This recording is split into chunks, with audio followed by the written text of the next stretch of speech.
Hello everyone, filler form app पर आप सभी का स्वागत है। मैं शिल्पी, पेपर टू एजुकेशन की फैकल्टी आप सभी का स्वागत करती हूँ। Hello everyone, filler form app पर आप सभी का स्वागत है। तो जल्दी से ज्वाइन हो जाइए ताकि हम लोग रिसर्च जो पढ़ रहे थे उसका पार्ट सी अभी कंप्लीट कर लें। उसके बाद पार्ट डी बचेगा, तो पार्ट डी को भी हमें जल्द से जल्द कंप्लीट करना है, ठीक है। तो चेक करती हूँ मैंने अभी क्लास इसलिए लिया ताकि मॉर्निंग में मैं नहीं ले पाई कुछ कारण से, और आप लोगों को भी देख लूँगी मैं कि कौन कौन अभी एक्टिव हैं क्लास के लिए। तो जल्दी से सब ज्वाइन हो जाइए, क्लास स्टार्ट हो गई है।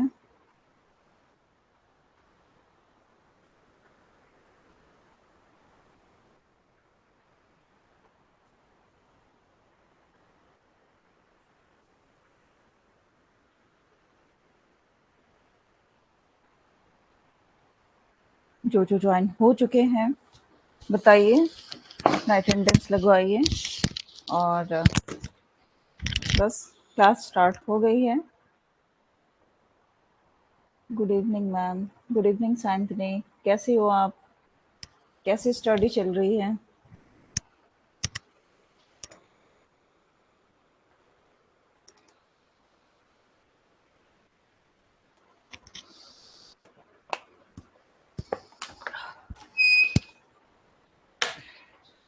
अभी सब सो गए हैं क्या?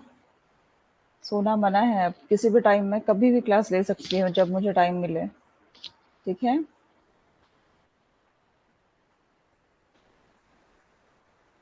मैम सिलेबस पूरा समुंदर है, बिल्कुल, और हम लोगों को डुबकी लगाना है उसमें, है ना। बहुत बड़ा समुद्र है सिलेबस, अथाह है, आदि अंत नहीं है इसका।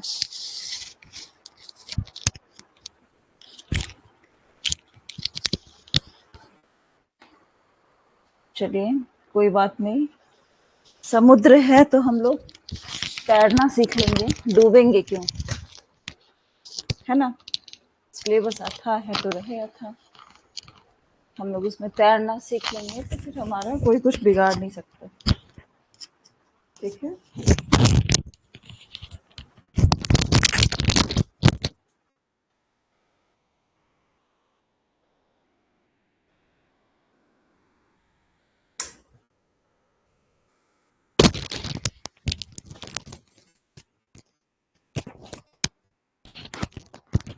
तो चलिए, सब रेडी हैं तो अब हम क्लास स्टार्ट करते हैं।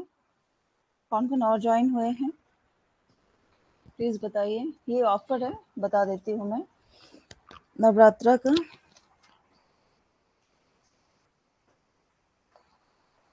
कहाँ से क्या पूरा समझ में नहीं आता। ये तो है।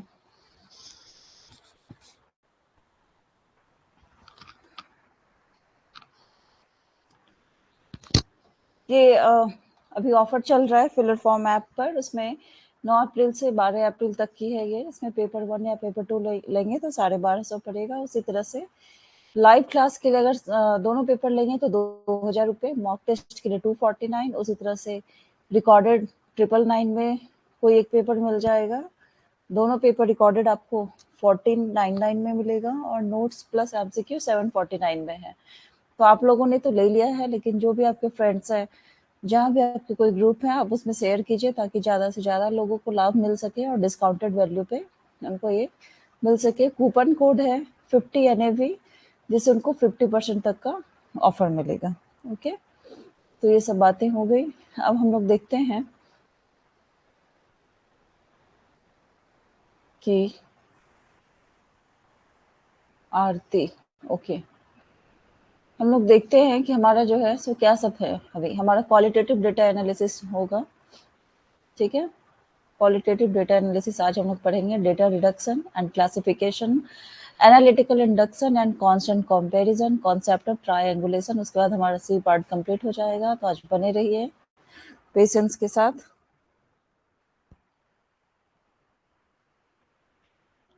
बहुत बढ़िया है।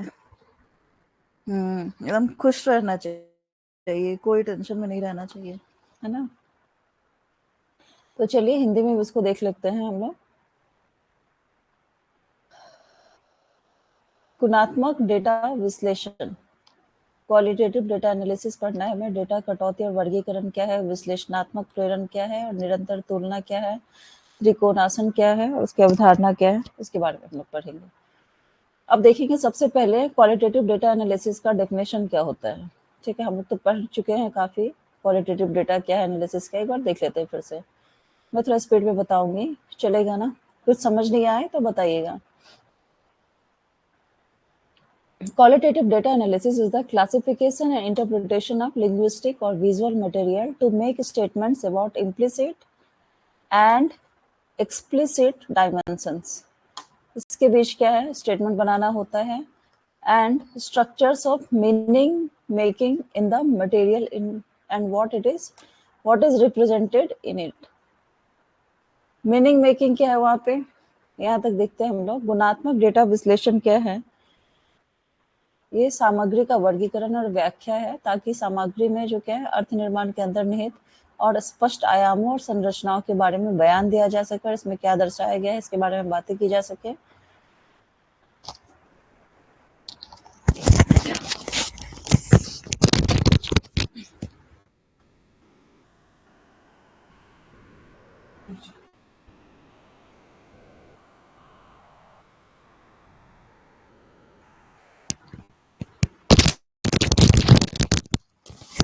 तो ये सब चलिए, ये सब देखते हैं जो जो इम्पोर्टेंट है उसको देखते हैं। मीनिंग मेकिंग क्या होता है, meaning making can refer to subjective और सोशल मीनिंग्स। क्या उसमें मीनिंग आएगा, सब्जेक्टिव मीनिंग आएगा या सोशल मीनिंग्स आएगा। तो ये गुणात्मक डेटा के बारे में बातें हैं। एम्स क्या होता है गुणात्मक डेटा का, ये है, मैं ये सब नोट्स दे दूंगी, आप लोग पढ़ लीजिएगा। ठीक है, अभी जो इम्पोर्टेंट चीज है उसको हम लोग देखते हैं।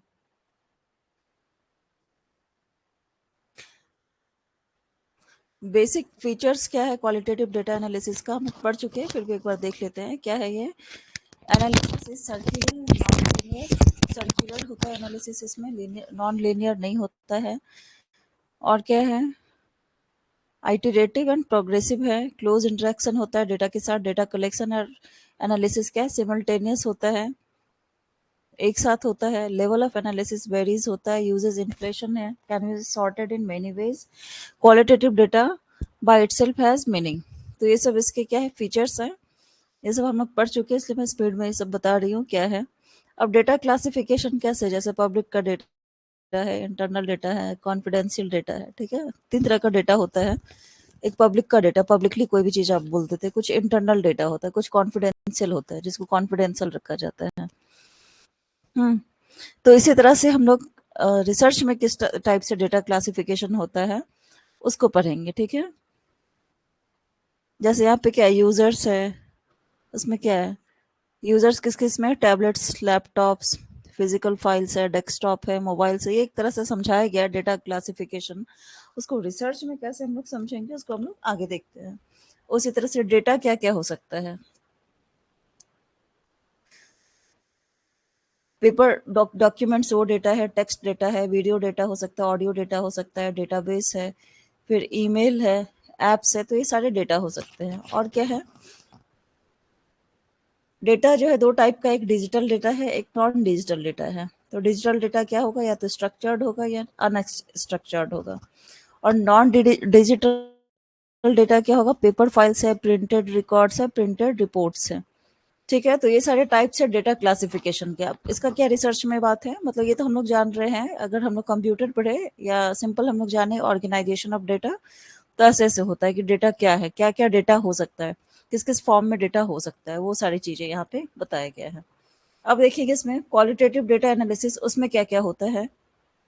उसमें पहले डेटा कलेक्शन होता है। डेटा कलेक्शन में क्या होता है, उसमें हम लोग देखते हैं ऑब्जर्वेशन, इंटरव्यूज, डॉक्यूमेंट, रिकॉर्डिंग, यहाँ से डेटा कलेक्शन होता है। ठीक है, ऑब्जर्वेशन से डेटा कलेक्शन होता है, इंटरव्यूज के द्वारा डेटा कलेक्शन होता है, डॉक्यूमेंट है और रिकॉर्डिंग है।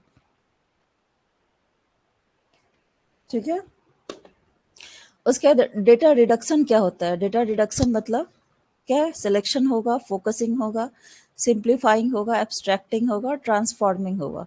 अब डेटा रिडक्शन क्या, डेटा को रिड्यूस करना। अब कैसे रिड्यूस करना, ये सारे स्टेप्स हैं, इसको आगे हम लोग देखेंगे।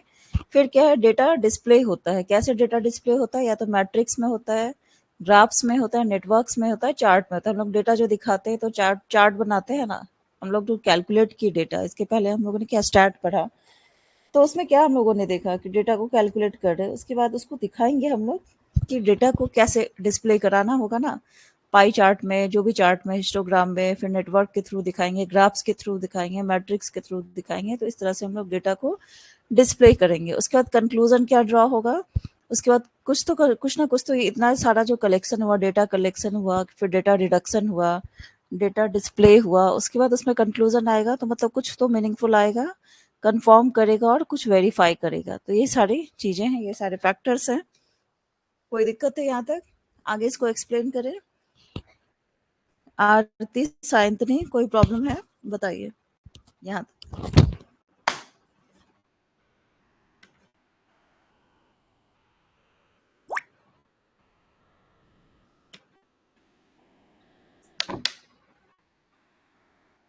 क्लियर है ना?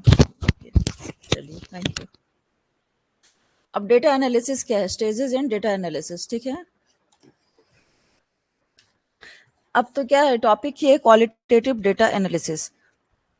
तो क्वालिटेटिव हम लोग जान रहे हैं, डेटा एनालिसिस में क्या होता है, डेटा को एनालाइज करना, एनालाइज करना। तो कैसे एनालाइज करेंगे, एनालिसिस में क्या है, डेटा को प्रोसेस करेंगे, तो प्रोसेसिंग में क्या होगा, उसको एडिट करेंगे, कोड करेंगे और कंप्यूटर फीड करेंगे। ये सारे स्टेप्स होते हैं। फिर डेटा डिस्ट्रीब्यूशन होता है, टेबुलेशन होता है। डेटा एनालिसिस में क्या आएगा, फिर कैटेगराइज करेंगे, फ्रीक्वेंसी डिस्ट्रीब्यूशन करेंगे, मेजरमेंट करेंगे, फिर डेटा इंटरप्रिटेशन होगा, डायग्रामेटिक प्रेजेंटेशन होगा। तो डेटा को हम लोग इस इतनी तरह से हम लोग उसको एनालाइज करते हैं, ठीक है। आगे देखते हैं हम लोग। अब यहाँ पे मैंने स्टेप्स बताया है, ये जैसे क्वांटिटेटिव और क्वालिटेटिव रिसर्च का क्या प्रोसेस है, कैरेक्टरिस्टिक्स क्या है। तो क्लियर नहीं दिख रहा है आप लोगों को, क्वालिटेटिव और क्वांटिटेटिव तो आप लोग जान ही रहे हैं क्या क्या है उसके बारे में, है ना। अब यहाँ स्टेप्स को देख लिए। स्टेप्स में क्या है कि पहले क्या करते हैं हम लोग, आइडेंटिफाइंग ये प्रॉब्लम है, एक आइडेंटिफाई प्रॉब्लम को करते हैं। फिर क्या करते हैं, रिफ्रेमिंग द लिटरेचर। उसके बाद स्पेसिफाइंग ए पर्पस। फोर्थ है collecting data. Fifth analysis and interpretation of data. फिर है रिपोर्ट एंड इवेल्युएशन। तो ये 6 स्टेप्स हैं। 6 होता है, 7 होता है, 8 होता है, इसी को एक्सप्लोर करके स्टेप्स बनाए जाते हैं। तो ये सब रिसर्च के स्टेप्स हैं। हाँ, data processing, tabulation, data analysis, data interpretation. हम्म। तो ये आपको क्या करेगा, मतलब आप पूछ रहे हो कि ये आप मुझे क्यों बता रहे हैं। स्टेप्स में पहले हम डिस्कस की थी, लेकिन इसको नहीं कुछ तो क्या करेगा, ये दे देगा उल्टा सीधा और बोलेगा इसको अरेंज करके बताओ। और 4 ABCD 4 ऑप्शन दे देगा, उसमें कुछ उल्टा सीधा अरेंज कर देगा और उसमें से एक क्वेश्चन सही रहेगा। तो वैसे भी क्या, स्टेप्स में अगर आपको कोई भी रिसर्च करते किसी भी चीज में, तो अगर आपको स्टेप्स ही नहीं पता है तो आप उसको कैसे एनालाइज करेंगे, ठीक है। ये मैं ऐसे ही बोल रही हूँ, एक्स्ट्रा वाला है। अभी मटेरियल पे नहीं आई हूँ, इसलिए थोड़ा मतलब स्पीड में बता रही हूँ, क्योंकि PPT रहेगा और ये सब पढ़ा हुआ है, तो आप लोगों को ज्यादा ये समझने में प्रॉब्लम नहीं है, ये पहले वाला चीज है। अभी जब मुद्दे पे आती हूँ तो वहां स्लो हो जाती हूँ, ठीक है।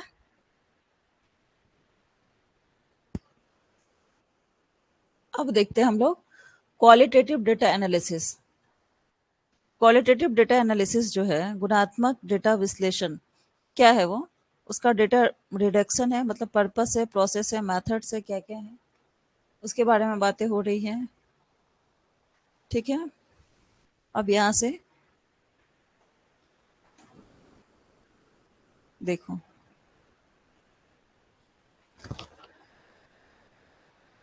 Okay ma'am, as you wish.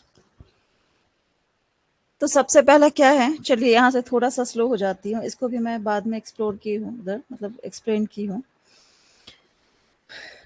Actually है क्या, थोड़ा सा टॉपिक बचा है सी पार्ट का, तो मैं चाह रही हूँ कि सी पार्ट कम से कम कंप्लीट हो जाए, है ना।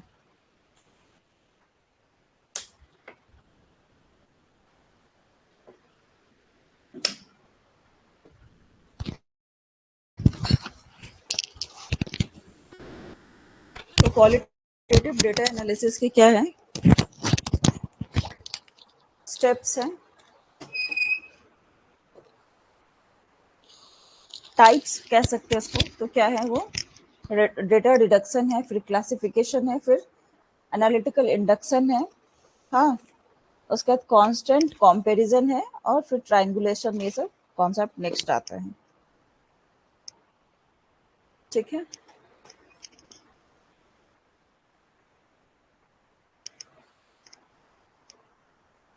अब डेटा रिडक्शन क्या होता है उसके बारे में हम लोग जानेंगे। तो डेटा रिडक्शन मतलब क्या होता है, मान लो कि आपने बहुत सारा डेटा जमा किया, इसी का मैंने क्या किया है कि पीपीटी बनाया है, तो बहुत सारा डेटा जमा किया है, लेकिन अब मैं जो पढ़ा रही हूँ तो इसको क्या कर रही हूँ, उसको शॉर्ट करके बता रही हूँ, एक एक लाइन नहीं कर रही हूँ ना, डेटा का साइज छोटा कर रही हूँ। कैसे छोटा कर रही हूँ, कौन कौन से प्रोसेस आएंगे डेटा रिडक्शन के लिए, selecting, focusing, simplifying, abstracting, and transforming the data that appear in writing of field notes और transcriptions। ठीक है, तो बहुत सारे मतलब डेटा को आप ऑर्गेनाइज कैसे करेंगे।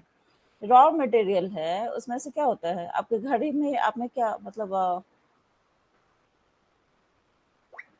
सपोज करो कि आपके सारे सामान घर में है, आपने शिफ्टिंग किया और आपके सारे सामान बॉक्स में पड़े हुए हैं, छोटे छोटे बॉक्स में पड़े हुए हैं, ठीक है, जो भी है। अब क्या करोगे, पहले डेटा को ऑर्गेनाइज करोगे कि आपकी क्या है, बेडरूम का सामान बेडरूम में वो बॉक्स डालोगे, किचन का सामान किचन के रूम में डालोगे, ठीक है, आपका लिविंग एरिया का जो सामान रहेगा वो बॉक्स लिविंग एरिया में डालोगे,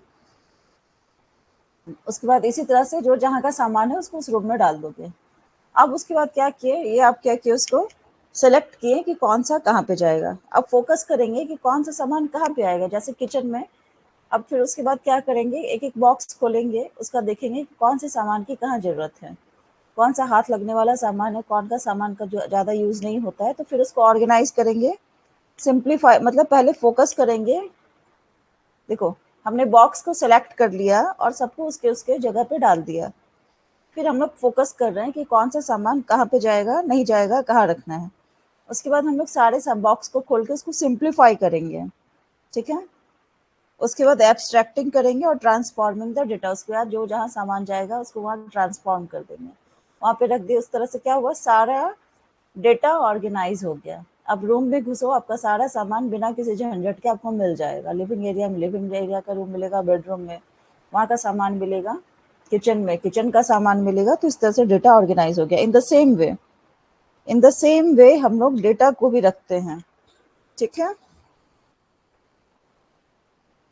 तो उसी के बारे में यहाँ पे बातें की गई हैं कि उसका पर्पस क्या है, उसका प्रोसेस क्या है, उसके मेथड्स क्या है, ठीक है। इसको आगे भी हम लोग देखेंगे, तो मैं अभी इसको उतना बता नहीं रही हूँ। अब देखो, जैसे प्रोसेसेस में डेटा रिडक्शन का क्या क्या बोला गया है, डेटा जो हम लोग रिड्यूस करेंगे उसके क्या क्या प्रोसेस हो सकते हैं। उसके प्रोसेस में क्या आएगा, searching, evaluating, recognising, coding, mapping, exploring और डिस्क्राइबिंग, ये सारे उसके स्टेप्स आएंगे, मेथड्स। हाँ,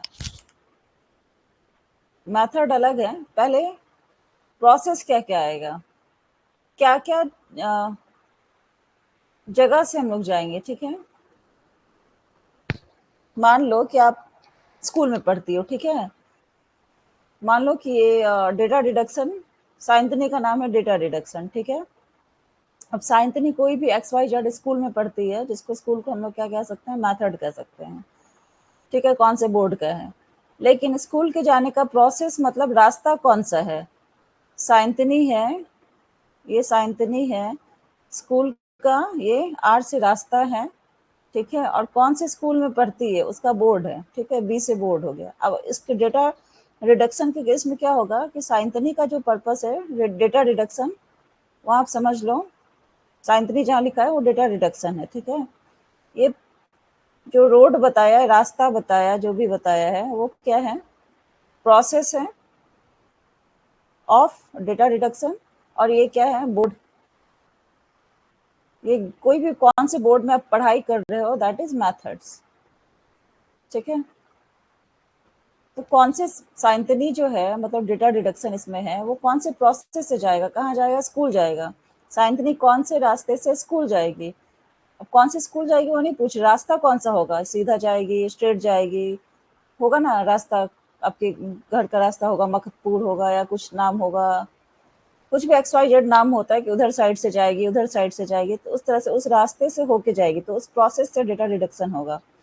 अब यहाँ पे है कि कौन से स्कूल जाएगी, उसका बोर्ड क्या है, वो बाद में हम लोग देखेंगे, उसके क्या मेथड्स हैं। पहले हम लोग प्रोसेस की बात कर रहे हैं, ठीक है। प्रोसेस में क्या आएगा, पहले हम लोग डेटा को सर्च करेंगे, identifying relevant portions of the data, उसके बाद इवेल्युएट करेंगे उसको, फिर उसको रिकॉग्नाइज करेंगे कि क्या उसका पैटर्न है, थीम्स क्या है, रिकरिंग एलिमेंट्स क्या है, फिर इसको कोड करेंगे, codes two segments of data, उसके बाद मैपिंग करेंगे, जैसे कॉन्सेप्ट मैपिंग, कि इसमें कौन सा कॉन्सेप्ट लग रहा है, विजुअल रिप्रेजेंटेशन आपका कैसे हो रहा है, देख के बहुत कुछ पता लगता है ना। फिर उसको क्या करेंगे, एक्सप्लोर करेंगे, डेल्विंग डीपर इनटू स्पेसिफिक एरियाज, उसको एक्सप्लोर करेंगे कि क्या इसमें विशिष्ट क्षेत्रों में क्या है, गहराई क्या है, उसको जानेंगे हम लोग, ठीक है। उसके बाद डिस्क्राइब करेंगे, समराइजिंग फाइंडिंग्स, उसके बाद उसको निष्कर्षों को सारांशित करेंगे। तो ये चीज समझ आया, साइंतनी रास्ता कौन सा जाएगी, कौन से स्कूल जाएगी, बोर्ड, डेटा रिडक्शन प्रोसेस क्या है, मेथड्स क्या है, ये समझ आया। Search, evaluate, recognise, coding, mapping, explore, ठीक है। हाँ वही है, इसमें सर्चिंग हो गया आपका, इवेल्युएटिंग हो गया, सारे हैं मेथड्स इसमें, रिकॉग्नाइजिंग है, यस, कोडिंग है, मैपिंग है, एक्सप्लोरिंग है, और डिस्क्राइबिंग भी एक आएगा, ठीक है। क्लियर है इस एग्जाम्पल से, यस मैम। चलिए अब आगे देखते हैं हम लोग, मैथड्स क्या होगा डेटा डिडक्शन का, डेटा जो रिड्यूस करेंगे, या जो भी इसका रिडक्शन का जो प्रोसेस होगा, इसका क्या मेथड होगा, तो थीमेटिक एनालिसिस होगा, या कंटेंट एनालिसिस होगा, या कांस्टेंट कंपैरेटिव मेथड होगा, या फ्रेमवर्क एनालिसिस होगा, या ग्राउंडेड थ्योरी होगा। तो ये सारे मेथड्स उसके हो सकते हैं। ग्राउंडेड थ्योरी हम लोग डी पार्ट में पढ़ेंगे, ठीक है, तो इसलिए इसको अभी नहीं बताऊंगी, इसका डिटेल्स हम लोग का डी पार्ट में ग्राउंडेड थ्योरी है, जहाँ इसको डीपली पढ़ेंगे हम लोग। डेटा कटौती के क्या तरीके होंगे, थीमेटिक एनालिसिस का क्या हिंदी है, विषयगत विश्लेषण, मतलब आइडेंटिफाइंग रिकरिंग थीम्स, आवर्ती विषयों की पहचान करना। दूसरा है कंटेंट एनालिसिस, कंटेंट मतलब सामग्री का विश्लेषण करेंगे, पठन सामग्री का विश्लेषण करना। फिर है कांस्टेंट कॉम्पेरेटिव मेथड, लगातार उसको कंपेयर करेंगे, वो ऐसा मेथड होगा। लगातार तुलनात्मक विधि, लगातार तुलनात्मक मतलब क्या है, डेटा का तुलना होते रहेगा विभिन्न मामलों में।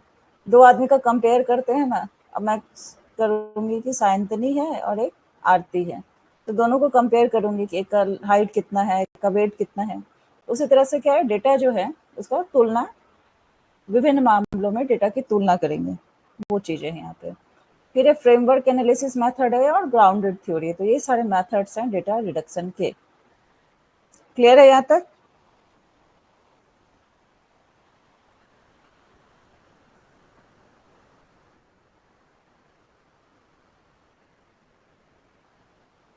क्लियर है?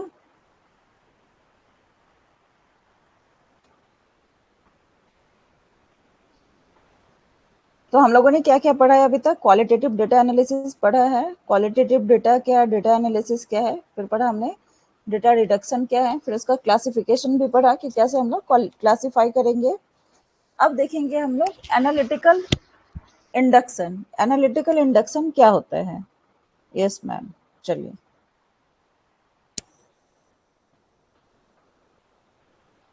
अब एनालिटिकल इंडक्शन क्या होगा कि एनालाइज करेंगे, इंडक्शन होता है ना हमारा, फर्स्ट कोई भी किसी से मिलते हैं तो क्या होता है, हमारा इंडक्शन होता है। कोई भी क्लास स्टार्ट होती है तो उसमें इंडक्शन होता है ना। इसी तरह से एनालिटिकल इंडक्शन क्या होगा, it is a way of building explanations in qualitative analysis bye constructing and tasting a set of casual links between events, actions, etc. in one case and the iterative extension of this to further cases. Analyse करेंगे, relate करेंगे, कौन सा event है, घटना कहाँ है, किसके बीच में क्या संबंध है, ये सब यहाँ से बातें होंगी। It is a research strategy in sociology, education कहीं का भी जरूरी नहीं, सोशियोलॉजी समाज शास्त्र की बात हो रही है, that aims to systematically develop casual explanations for type of phenomena. Analyse करते तो क्या करते हैं, विश्लेषण करते हैं किसी भी चीज के बारे में, तो स्टेप अपने आता है ना। अब पूछेंगे कि साइंतनी जो है वो स्कूल कैसे जाती है या कौन से स्कूल में पढ़ती है। अच्छा, ऐसा क्वेश्चन पूछ सकते हैं कि साइंतनी का डेली रूटीन क्या है, तो ये क्या होगा इसमें, systematically develop casual explanation. Systematically क्या एक्सप्लेनेशन होगा, बताया जाए कि साइंतनी उठती है इतने बजे, ऐसे रेडी होती है, फिर इतने बजे स्कूल के लिए निकलती है 10 बजे, या मान लो कि अभी क्या है 8 बजे स्कूल के लिए निकलती है, फिर इस रास्ते से होके जाती है, फिर इस वाले बोर्ड जो है सीबीएसई बोर्ड या जो भी उस स्कूल में पढ़ने जाती है, तो वहाँ 8:30 बजे पहुँचती है, 30 मिनट उसको जाने में लगता है, फिर वहाँ से प्रेयर होता है, 8:30 से असेंबली स्टार्ट हो जाता है, 9 बजे तक असेंबली होता है, फिर क्लासेस स्टार्ट होते हैं, 4 बजे तक उसका क्लास चलता है, स्कूल, फिर वापस आती है, फिर ट्यूशन जाती है, मतलब जो भी रूटीन है तो उसको सिस्टमैटिक, मतलब सुबह से शाम तक, रात तक, अपने सोने तक क्या क्या किया है उस चीज को एक्सप्लेनेशन, ठीक है, हर कुछ को सिस्टमैटिक रूप में एक्सप्लेन किया जाएगा। कोई भी घटना को, आग लगी तो कैसे लगी, या कोई भी चीज है, किसी भी घटना को जब बोला जाता है, इसका उद्देश्य क्या है, घटनाओं के प्रकारों के लिए व्यवस्थित रूप से कारण स्पष्टीकरण विकसित करना है, क्या कारण है इसको बनाना है, बताना है, ठीक है। अच्छा, यहाँ पे एक इम्पॉर्टेंट क्या है, Florian Znaniecki first popularize this approach in 1934। ये एनालिटिकल इंडक्शन अप्रोच को एफ जेड ऐसा शॉर्ट में याद कर सकते हैं हम लोग। जैसे ए टू जेड, ए इसका एनालिटिकल है, इसका लास्ट में क्या आएगा, जेड, ए टू जेड हम लोग पढ़ लिए, ठीक है। तो ए टू जेड ऐसा याद हो जाएगा, एनालिटिकल इंडक्शन, और एफ जेड इनका नाम से हम लोग निमोनिक बनाएंगे। उन्होंने इस जो एनालिटिकल इंडक्शन है उसको पॉपुलराइज्ड किया कब, 1934 में, ठीक है।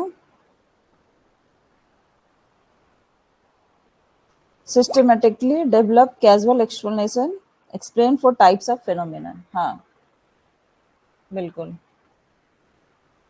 ठीक है। ए टू जेड हो गया, पिलर फॉर्म का ए टू जेड स्किल है ना, वैसे ही इसको हम कैसे याद करेंगे, analytical induction F Z, A to Z में आ गया।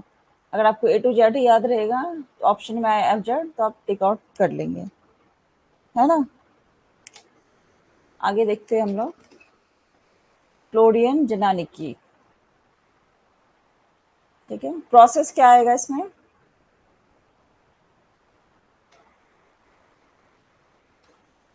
researchers begin by studying a small number of cases related to phenomenon, the search for similarities that could point to common factors।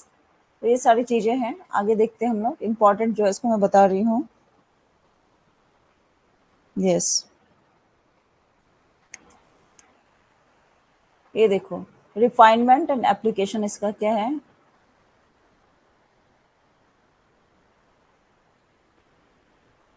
Howard S baker क्या किए हैं कि marijuana के उपयोग के अध्ययन में भी इस पद्धति का उपयोग किए, और क्या किया, डोनाल्ड क्रेसी ने इसका उपयोग कब किया, वित्तीय विश्वास उल्लंघन यानी कि गबन की जांच करने के लिए किया, होता है ना, कोई पैसा हड़प लिया, क्या किया नहीं किया, तो एनालिटिकल एनालाइज करता है स्टेप बाय स्टेप। तो यहाँ देखो,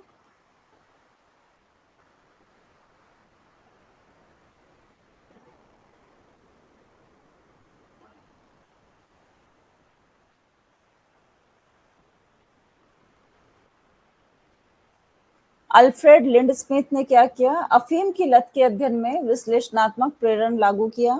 उसी तरह से डोनाल्ड क्रेसी ने इसका उपयोग वित्तीय विश्वास उल्लंघन यानी कि गबन की जांच के लिए किया, और हॉवर्ड एस बेकर ने मारिजुआना के उपयोग के अध्ययन में भी इस पद्धति का उपयोग किया। और ये पद्धति किसने दिया था, ये पद्धति दिया था एजेड, फ्लोरियन जेनानिकी, एफजेड, फ्लोरियन जेनानिकी इसको पॉपुलराइज किए थे कब, 1934 में, ठीक है।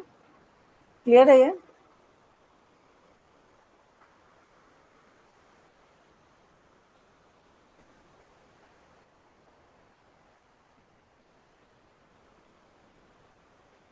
अब क्रिटिसिज्म है इसका एंड वेरिएशंस क्या है। क्रिटिसिज्म क्या है? Analytical induction has pressed criticism particularly regarding its ability to discover necessary but not sufficient conditions for the production of the investigated phenomenon। मतलब कि विश्लेषणात्मक प्रेरण,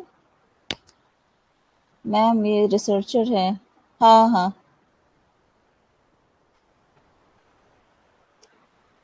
विश्लेषणात्मक प्रेरण को आलोचना का सामना करना पड़ा है विशेष रूप से जांच की गई घटना के उत्पाद के लिए आवश्यक लेकिन पर्याप्त परिस्थितियों की खोज करने की इसके जो कैपेसिटी है उसके संबंध में। ठीक है, तो ये सारी चीजें हैं। आगे हम लोग देखते हैं कांस्टेंट कंपैरिजन क्या है।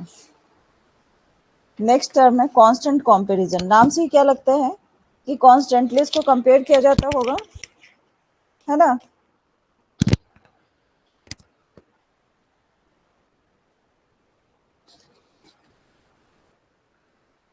कांस्टेंट कंपैरिजन तो क्या हो रहा है, इसमें एनालाइज किया जा रहा है डेटा को सिस्टमैटिकली। किसमें है ये? पावरफुल क्वालिटेटिव रिसर्च मेथड में है। कांस्टेंट कंपैरेटिव मेथड जो है उसको कौन दिए हैं? Glaser and Strauss and is closely associated with grounded theory methodology.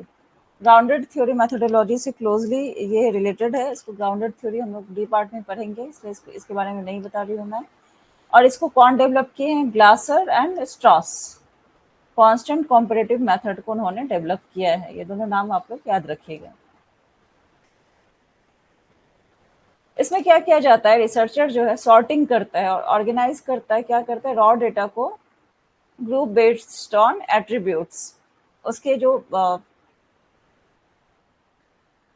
क्रमबद्ध और व्यवस्थित तरीके से उसको क्या करता है? रॉ डेटा को ऑर्गेनाइज करता है। कंप्यूटर में हम लोग क्या पढ़ते हैं ना, difference between data and data, है ना। दोनों का स्पेलिंग क्या है? सेम है, लेकिन दोनों में क्या डिफरेंस है? एक सिंगुलर है, एक प्लूरल है, ऐसा कुछ है।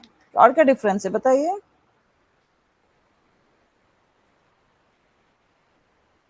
डाटा क्या होता है या डेटा क्या होता है बताइए? तो उसमें क्या होता है? Collection of raw materials is known as data and plural of data is data. ठीक है, तो रॉ मटेरियल जो भी कोई भी कच्चा सामान हम लोग जमा किए दैट इज डेटा। अब डेटा को क्या किए? डाटा को उसको हम लोग क्या किया? ऑर्गेनाइज करेंगे, है ना। कच्चा सामान लाए, कुछ भी हमारे घर में कोई भी सामान, शिफ्टिंग का समझो कोई भी सामान है, तो वो डाटा हो गया या डेटा हो गया, जो भी बोलेंगे इसको। उसके बाद उसको क्या किया? ऑर्गेनाइज किए, शॉर्टिंग किए, ग्रुपिंग किए, ठीक है, उसके एट्रीब्यूट्स जो भी रहेंगे उसके बेस्ड में। तो वो कौन सा मेथड आ जाएगा? Constant comparative method. क्लियर है? डेटा कलेक्शन, रॉ मटेरियल, हाँ, ये सारे स्टेप्स है, उसके प्रोसेस हैं। Collecting data, comparing constantly, identifying patterns, theory development. ये तो सभी में हम लोग करते हैं। कोई भी डेटा कलेक्ट करते हैं, उसका देखते हैं, उसको कंपेयर करते हैं, फिर उसका पैटर्न जानते हैं कौन से पैटर्न का है, फिर उसका थ्योरी डेवलप करते हैं। तो ये सारी चीजें हैं। फिर एप्लीकेशंस क्या है? सोशियोलॉजी, एंथ्रोपोलॉजी, साइकोलॉजी, सब में उसका यूज होता है। इसमें डेटा सिस्टमैटिकली कंपेयर होता है, preventing potential disregard based on thematic grounds. तो ये सारी चीजें हैं इसमें। अब देखते हैं हम लोग ट्रायंगुलेशन रिसर्च। ट्रायंगुलेशन क्या होता है? ठीक है, जो इम्पोर्टेंट है उसको देख रहे हैं हम लोग। यहाँ तक क्लियर है? यस मैम, यहाँ तक क्लियर है?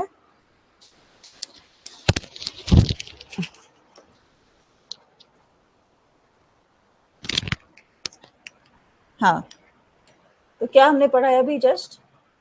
हमने पढ़ा है कांस्टेंट कंपैरिजन। किसका?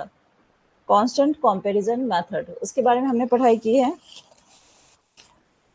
स्ट्रॉस एंड कॉर्बिन इसको दिए हैं।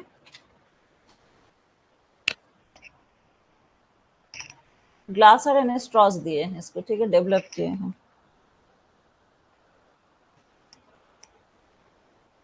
अब क्या है कि 1990 में स्ट्रॉस और कॉर्बिन, ठीक है,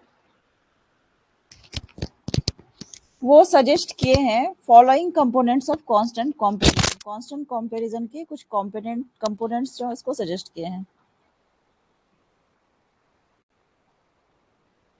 कौन कौन से कंपोनेंट है मैं पढ़ देती हूँ एक बार। वर्ड रिपीटेशंस होगा, जैसे कि हम लोग वो वर्ड को देखेंगे जो कॉमनली यूज्ड वर्ड्स हैं, और वर्ड वो क्लोज रिपीटेशन में इंडिकेटेड इमोशंस, उसके बारे में बात हुई है। फिर दूसरा इंडाइजेनियस कैटेगरीज,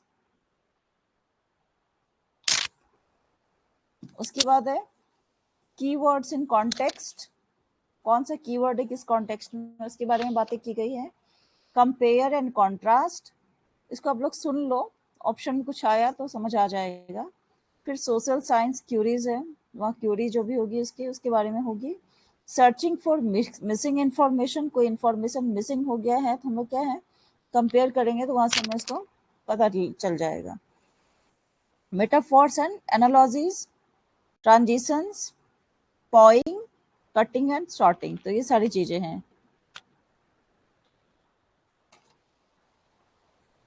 क्लियर है इधर तक?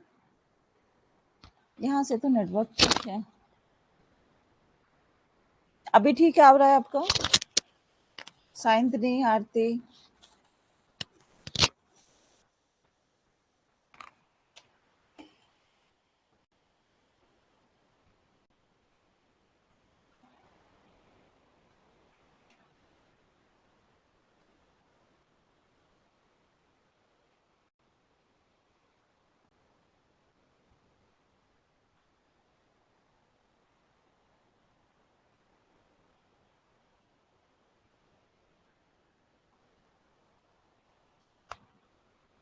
Yes ma'am.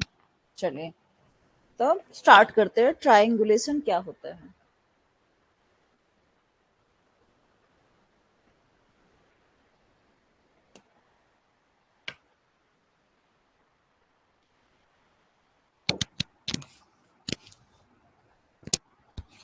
ट्राइंगल जो होता है उसमें क्या होता है? हाँ,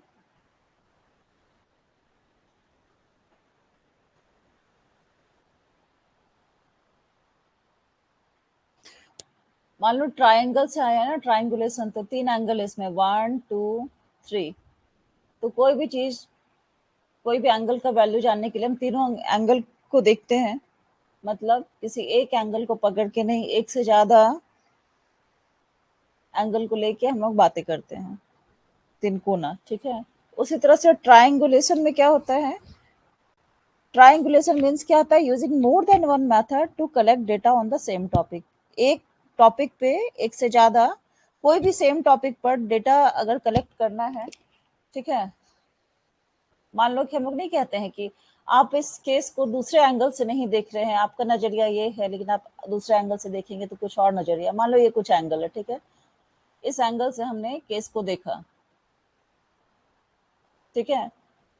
सपोज करो 180 डिग्री, मतलब एंगल की बात करें तो डिफरेंट डिफरेंट एस्पेक्ट से हम लोग राइट एंगल ले लो, ठीक है। एक में हम 90 डिग्री के एंगल से देखेंगे, एक में 45 डिग्री है या 50 डिग्री है, सपोज कर लो 50 डिग्री या 40 डिग्री है। तो क्या करेंगे, सब में अलग अलग एंगल से हम लोग देखेंगे एक ही टॉपिक को। तो हम लोग इसमें क्या है, ये मैं इसलिए एग्जांपल बता रही हूँ ताकि आपको याद रहे कि एक मेथड से, मतलब एक मेथड से ज्यादा डेटा कलेक्ट करने के लिए, कि कोई भी सेम टॉपिक पे एक मेथड से ज्यादा मेथड से हम डेटा कलेक्ट करेंगे, दैट इज ट्रायंगुलेशन मेथड। किसी भी चीज के लिए एक एस्पेक्ट नहीं देखेंगे, अलग अलग तरह से, ठीक है। इसका यूज हम लोग कहाँ करते हैं, क्वालिटेटिव और क्वांटिटेटिव स्टडीज में करते हैं। इसमें क्या होता है, triangulation involves using multiple data sets, methods, theories और investigators to address a research question को, कोई टॉपिक को अलग अलग तरह से देखना, हाँ बिल्कुल, अलग अलग एस्पेक्ट से देखेंगे, है ना। कभी मान लो कि आप किसी के बारे में बोल रहे कि वो गलत है, तो आपके नजरिया से देखेंगे हम तो लगेगा कि हाँ वो सामने वाला गलत है, लेकिन सामने वाला का नजरिया देखेंगे तो लगेगा कि वो भी सही है ना। तो हर किसी का एस्पेक्ट अलग अलग होता है, तो उसी तरह से हर नजरिए से देखेंगे, हर मतलब एक मेथड से ज्यादा तरीके से, 2 3 4 जो भी मेथड रहेंगे उससे हम सेम टॉपिक पे डेटा कलेक्ट करेंगे। This is the fact, okay. Triangulation is the use of two or more methods of data collection in the study of some aspects of human behavior. Behaviour में भी इसका होता है data collection के लिए. इससे क्या होता है ट्रायंगुलेशन में innovation and in conceptual framing होता है ना. It can be used to produce innovation in conceptual framing. ठीक है, क्वालिटेटिव. हाँ,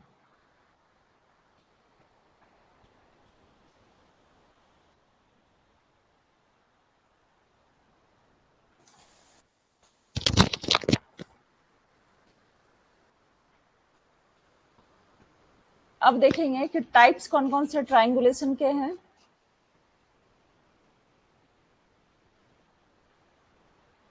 डेटा ट्रायंगुलेशन है, ठीक है, इन्वेस्टिगेटर ट्रायंगुलेशन है, थ्योरी ट्रायंगुलेशन है, मेथोडोलॉजिकल ट्रायंगुलेशन है. तो ये मेथड्स हैं ट्रायंगुलेशन के. अब डेटा ट्रायंगुलेशन क्या है? Involves using data from different times, spaces and people. इसमें क्या होता है?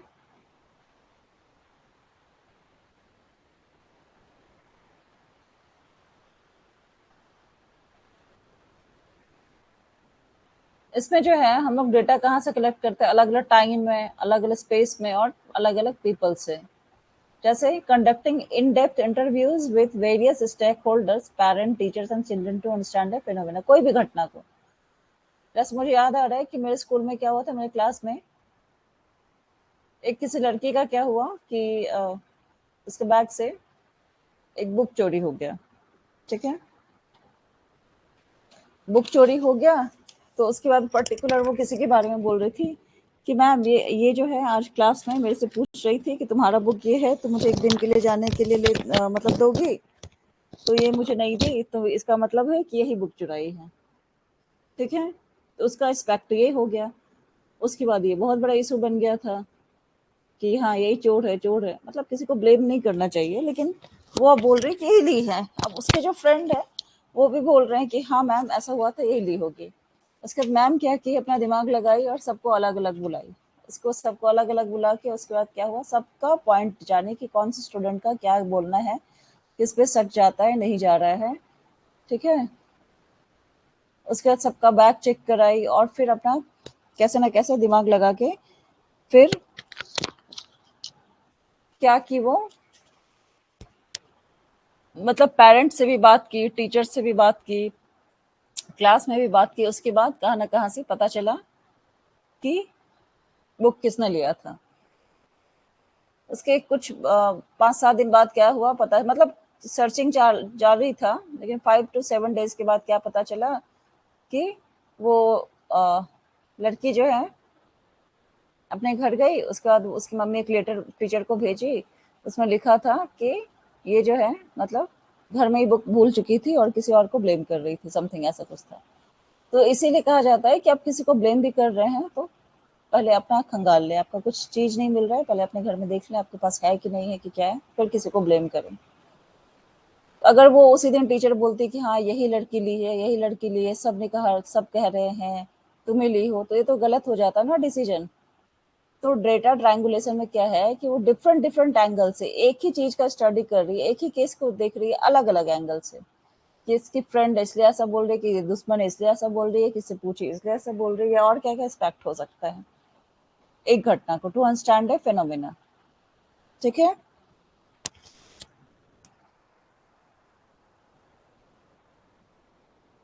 डेटा ट्रायंगुलेशन देते लेना है, डेटा लेना है अलग अलग, पब्लिक से लेना है, कोइंसिडेंट के बारे में जानना है, ट्रायंगुलेशन डेटा. ठीक है, हाँ. तो किसी एक की बात पर बिलीव ना करके वो टीचर, वो मैम क्या की, अलग अलग जगहों से जानकारी एकत्र की. उसके बाद उनको कोई प्रूफ नहीं मिला, फिर कैसे न कैसे वो बुक पता चला कि उसके घर में ही था. है ना. इसका दूसरा एक्सपेक्ट क्या होता है कि सब बोलते हैं हाँ ये लिए, ये लिए, तो बोलते हैं हाँ तुम ही ली हो, फिर उसका उसके ऊपर स्टैंप लग जाता है कि ये लड़की ली है. होता ना. अब जब मतलब जब ये घटना के बाद बुक मिल गया तो काफी अच्छा लगा हो कि चलो किसी को ब्लेम नहीं पड़ा, मतलब गलती नहीं हुई किसी से. टीचर को भी अपना डिसीजन अच्छा लगा होगा, है ना. तो कुछ ना कुछ हमें सीखने के लिए मिलता है।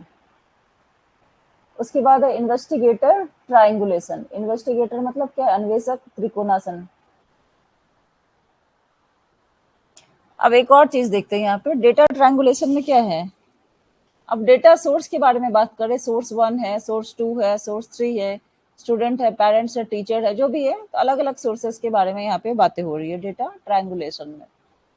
अब इन्वेस्टिगेटर ट्रायंगुलेशन क्या है? ट्रायंगल। इन्वेस्टिगेटर क्या है? मतलब जो रिसर्च करेगा, रिसर्चर। तो अब क्या करेंगे कि कोई रिसर्चर कोई एस्पेक्ट से देख के रिसर्च करेगा, दूसरा रिसर्चर किसी और एस्पेक्ट से देख के रिसर्च करेगा, तीसरा किसी और एस्पेक्ट से रिसर्च करेगा। मतलब इन्वेस्टिगेटर ट्रायंगुलेशन में हम लोग क्या लेंगे?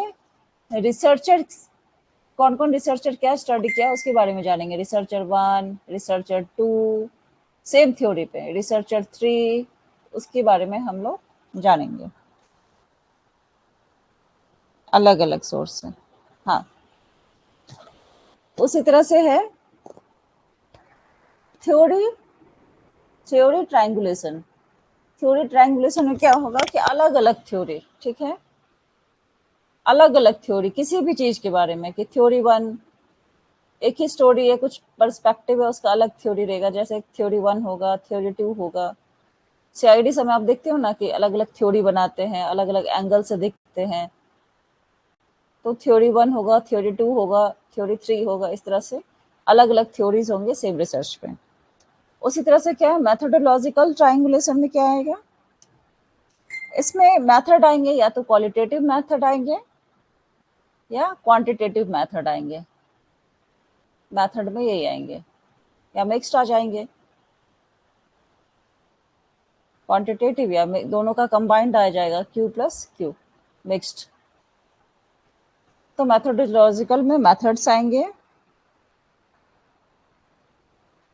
ठीक है, क्लियर है यहाँ तक?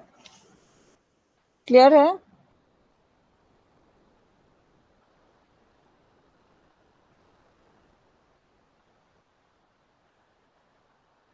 क्लियर है यहाँ तक?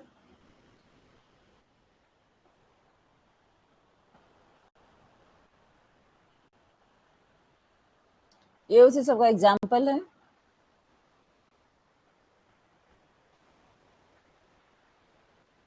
ये देखो, जैसे कि यहाँ पे in data triangulation you use multiple data sources to answer your research question.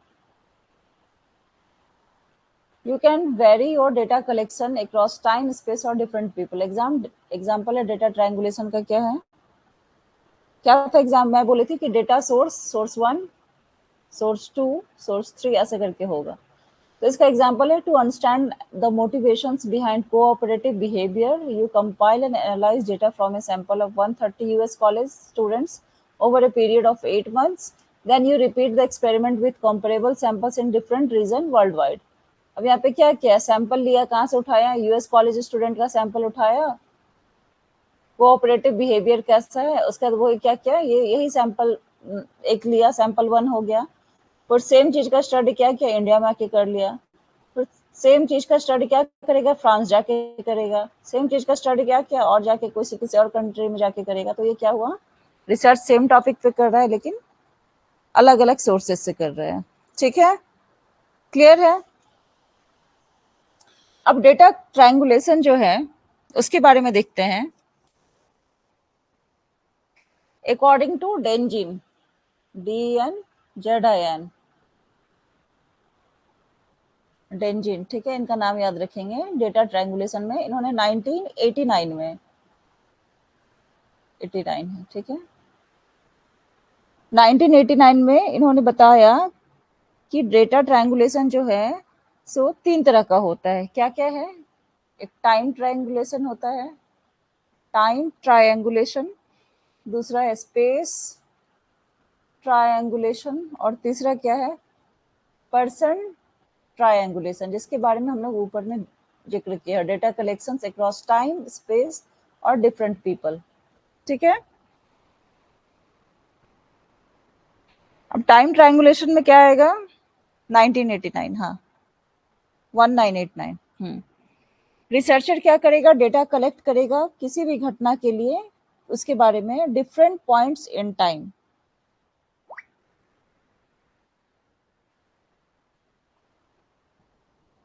उसी तरह से स्पेस ट्राइंगुलेशन है, it consists of collecting data eight more than one site. और उसी तरह से पर्सन ट्राइंगुलेशन है, तो अलग अलग पर्सन पे होगा।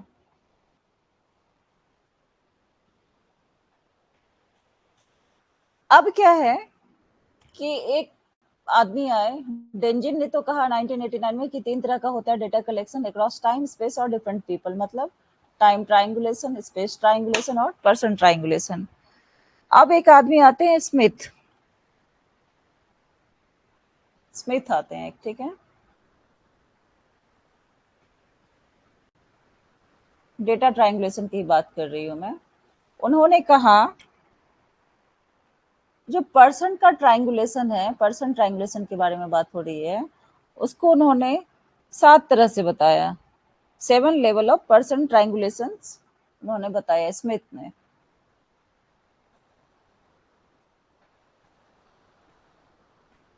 टी फॉर टाइम ट्राइंगुलेशन, ये देखो टाइम लिखा हुआ है ना।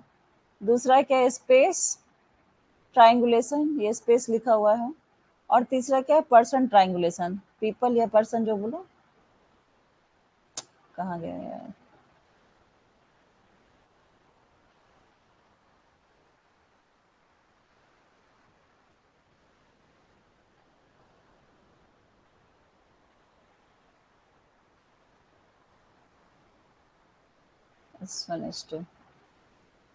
हाँ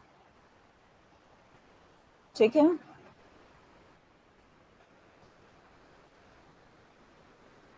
अब इन्होंने क्या कहा, टाइम स्पेस का तो क्लियर है, टाइम का क्लियर है, स्पेस का क्लियर है। डेंजिन ने बताया 3 टाइप का होता है। अब हम लोग बात करें पर्सन ट्राइंगुलेशन के बारे में नेक्स्ट पेज में। तो स्मिथ ने बताया कि पर्सन ट्राइंगुलेशन जो है वो 7 टाइप का होता है।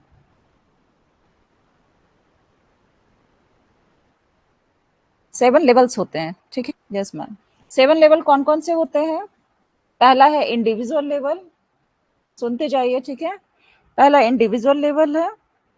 दूसरा है ग्रुप एनालिसिस, मतलब उसमें क्या आएगा, the interaction pattern of individuals and groups, groups का और इंडिविजुअल्स का पैटर्न, उसके इंटरेक्शन पैटर्न्स उसको देखा जाएगा। थर्ड आता है organisational units of analysis, individual group analysis, तो उसमें क्या आएगा, units which have qualities not possessed by the individual making them up। Fourth आएगा इंस्टीट्यूशनल एनालिसिस, मैं फिर से बता रही हूँ, पहला आएगा इंडिविजुअल लेवल, दूसरा आएगा ग्रुप एनालिसिस, नाम याद रखो आप, उससे आपको याद हो जाएगी, आगे इतना देखने का जरूरत नहीं है। Individual level first, second one is group analysis, third one is organizational units of analysis, fourth है institutional analysis, fifth ecological analysis, sixth cultural analysis and seven number societal analysis. अलग अलग लोग कहाँ कहाँ रहेंगे, अलग अलग जगहों में रहेंगे, सोसाइटी अलग रहेगा, कल्चर अलग रहेगा, इकोलॉजिकल एनालिसिस रहेगा अलग, इंस्टीट्यूशन अलग रहेगा।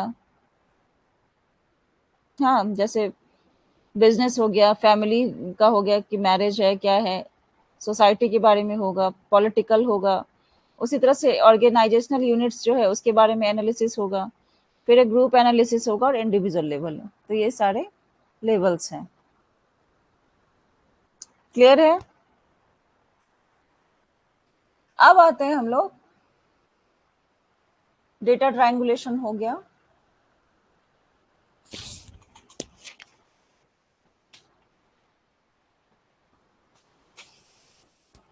क्लियर है यहाँ तक?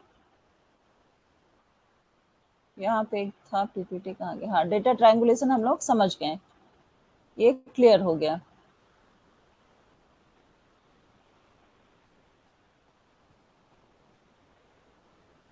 हम टाइप्स ऑफ ट्रायंगुलेशन में डेटा ट्रायंगुलेशन हमारा क्लियर है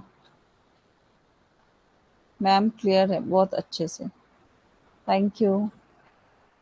चलिए अब नेक्स्ट हम लोग देखते हैं, डेटा ट्रायंगुलेशन हो गया, अब इसके बारे में बात करते हैं, मैथोडोलॉजिकल ट्रायंगुलेशन, मतलब मेथड के बारे में बात होगी। कौन कौन से मेथड होंगे, क्वालिटेटिव, क्वांटिटेटिव, है ना। तो ये मेथड्स ट्रायंगुलेशन कब होगा? Can occur at the level of design और डेटा कलेक्शन। तो क्या क्या चीजें आएंगी इसमें? डिजाइन लेवल ट्रायंगुलेशन होगा, डेटा कलेक्शन ट्रायंगुलेशन होगा मेथड ट्रायंगुलेशन में। ये दो चीजें आएंगी। और एक हमारा है थर्ड वन है इन्वेस्टिगेटर ट्रायंगुलेशन। उसके बारे में हम लोग जान ही लिए हैं, थ्योरी ट्रायंगुलेशन जान ही लिए हैं। और उसके बाद भी एक मल्टीपल ट्रायंगुलेशन मान सकते हैं, इसमें जो छोटा बड़ा है वो आ जाएगा। मतलब उसमें क्या आएगा? Multiple methods of data collection, multiple sources of data and multiple investigators with multiple areas of expertise. Method triangulation, हाँ ठीक है। तो ये सारी चीजें थी जो मैं आप लोगों को बताई हूँ। तो चलिए आज का एक दो क्वेश्चन देखा जाए।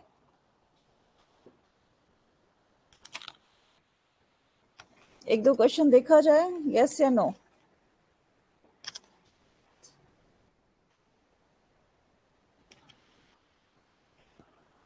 Multiple expert, yes ma'am.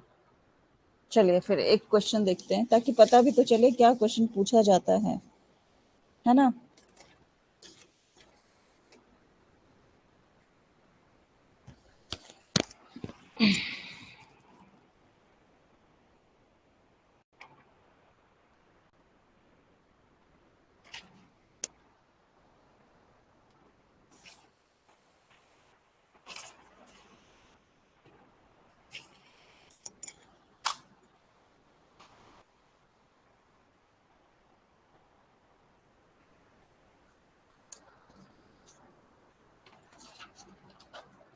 चलिए तो इसमें हम लोग देखते हैं क्वेश्चन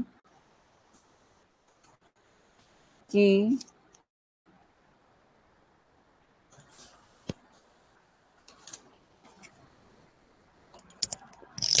एक मिनट, इंटरनेट का कुछ इशू आ रहा है क्या?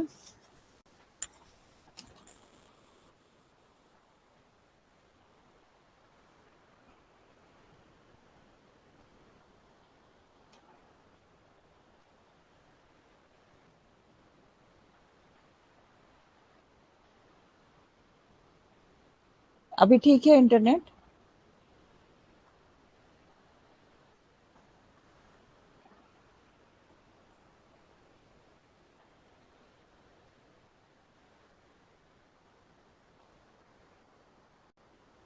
अभी इंटरनेट ठीक है?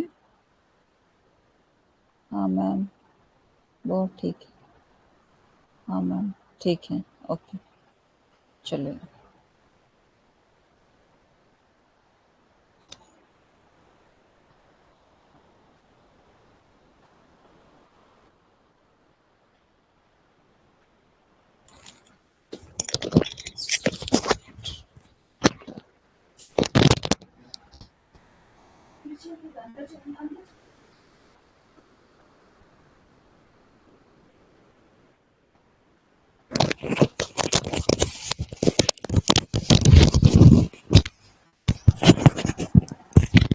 अब आपसे जो क्वेश्चन करेंगे, ठीक है,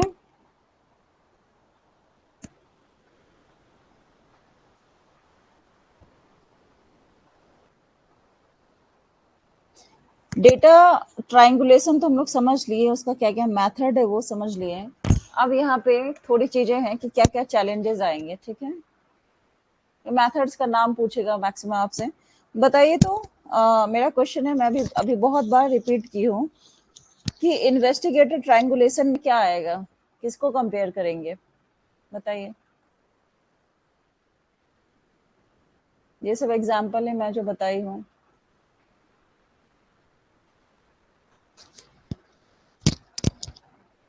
किसको कंपेयर करेंगे?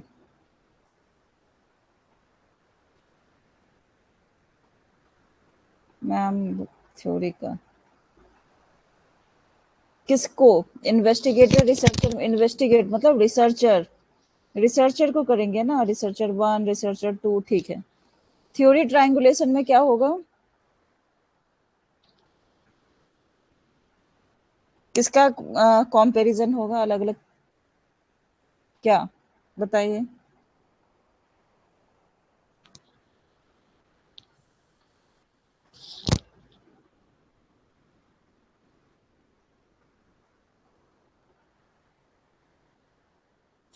हाँ, थ्योरी 1, थ्योरी 2, थ्योरी 3 ऐसे करके। ठीक है, एक क्वेश्चन और पूछती हूँ। डेटा ट्रायंगुलेशन है, उसके साथ क्या-क्या चैलेंजेस हो सकते हैं?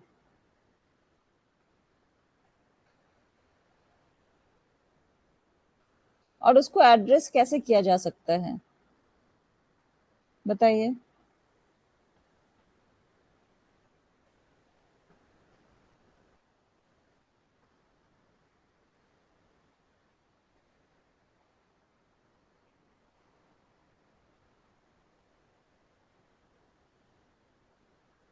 अब जैसे एग्जांपल से लेते हैं कि in a study on workplace dynamics, researchers में face challenges in reconciling data from employee surveys, HR records and managerial interviews.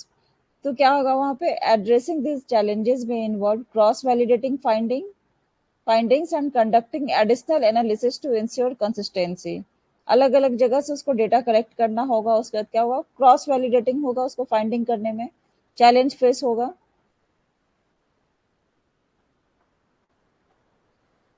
अच्छा, एक और इसमें कुछ बताना था।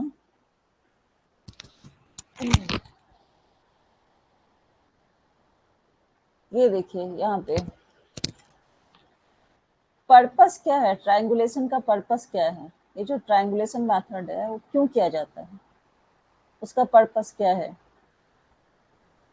मोर होलिस्टिक पर्सपेक्टिव है ये। हाँ, मोर होलिस्टिक मतलब अधिक समग्र परिप्रेक्ष्य है।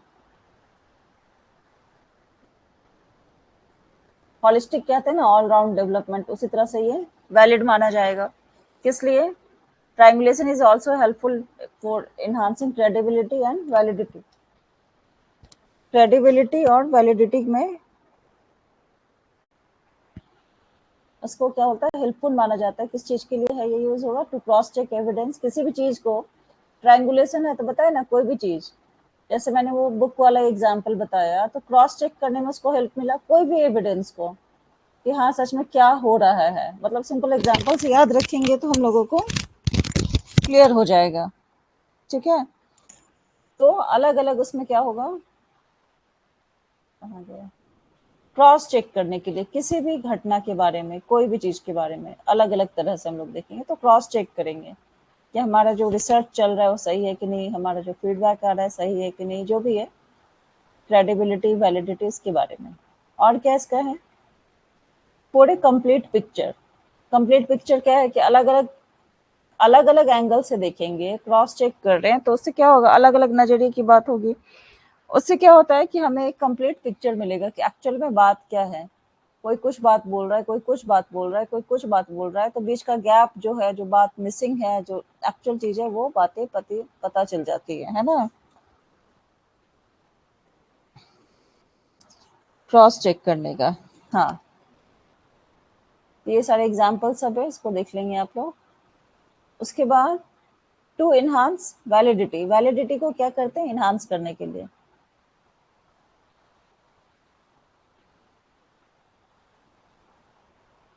ठीक है, अब pros and cons of triangulation research के बारे में जानेंगे। तो इसका प्रॉज क्या है?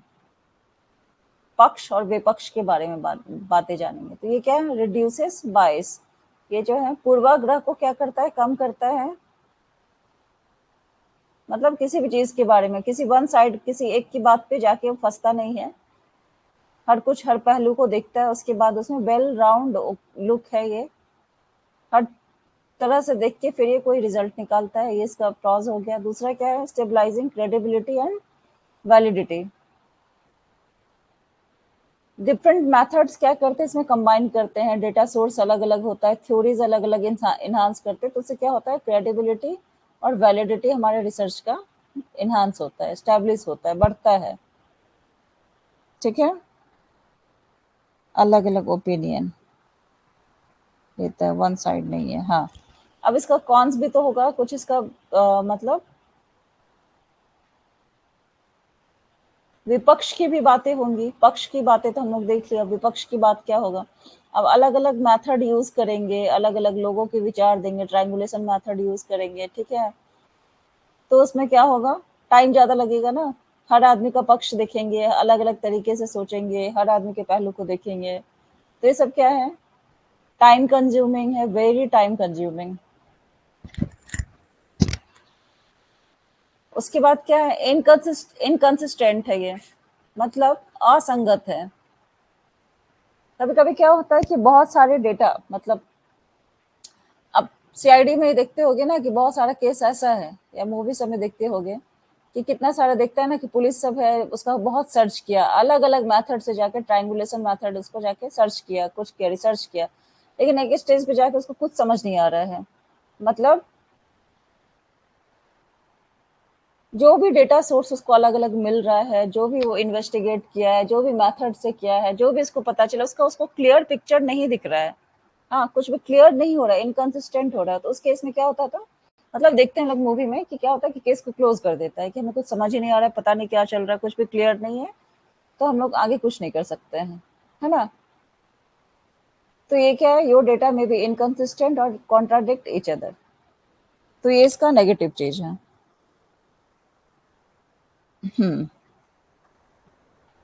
क्रेडिबिलिटी, वैलिडिटी, क्या परसिस्टेंस चला जाता है, इनकंसिस्टेंट।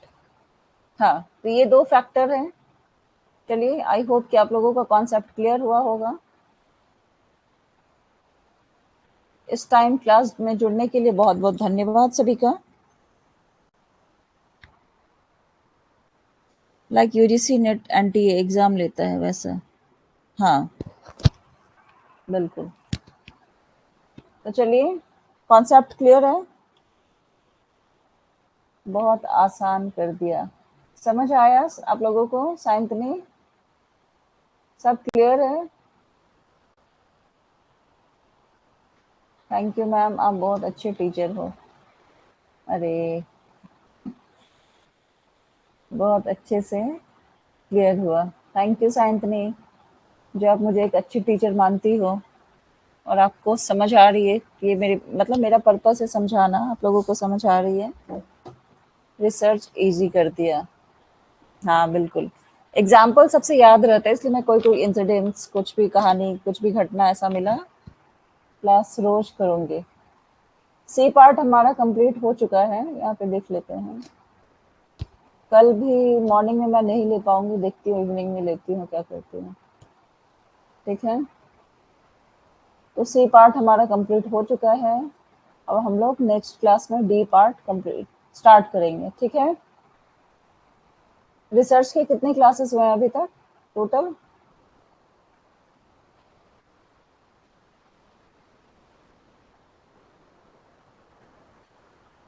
हाँ, मैं क्लास के पहले मैसेज डाल दूंगी। 17 हो चुके हैं आज लगा के। ओके, ठीक है। 3 क्लास और लगेगा, 20 क्लास में ये कंप्लीट हो जाएगा डी पार्ट। उसके बाद हम लोग कुछ और स्टार्ट करेंगे। इसमें टाइम देना ज़रूरी है क्योंकि छोटी-छोटी बातें हैं रिसर्च में, जिसको नहीं समझे तो हम लोगों को काफ़ी प्रॉब्लम हो जाएगा। स्टैट था, मैथ्स भी समझना, उसको भी ज़रूरी था। ठीक है, चलिए फिर नेक्स्ट क्लास में मिलते हैं हम लोग। तब तक के लिए बाय बाय, टेक केयर। ओहो, बैटरी लो, चलिए कोई नहीं। गुड गुड नाइट, मिलते हैं हम लोग नेक्स्ट क्लास में। मैं वाइंड अप करती हूँ। Bye everybody, good night everyone, bye bye, take care.